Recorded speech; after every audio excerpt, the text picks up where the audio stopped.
the time of year where there's a lot of things going on. You know, there's some fish spawning, post-spawn, pre-spawn. It's just, you know, with everything going on, it can be tough to get a bite. You know, if you only get to go fishing one day, not every day like me, and you want to get bites, a great way to get bites is just a Wacky rig. And I used to not throw it as much because, you know, it's best to use it on spinning gear.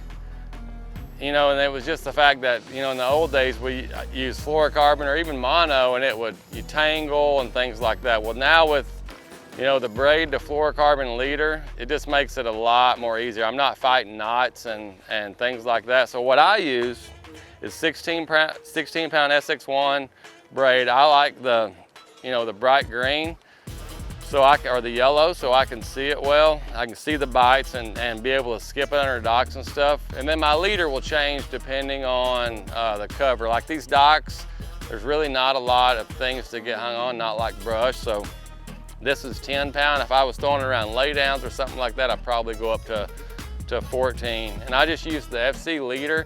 I keep a lot of the small spools in the boat. That way I'm able to change it. But, you know, it casts well.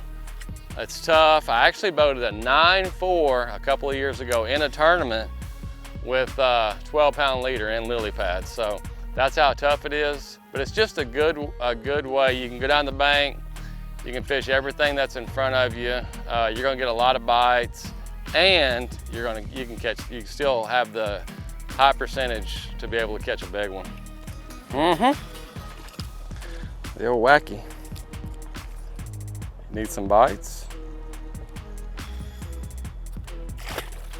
Pretty much that simple.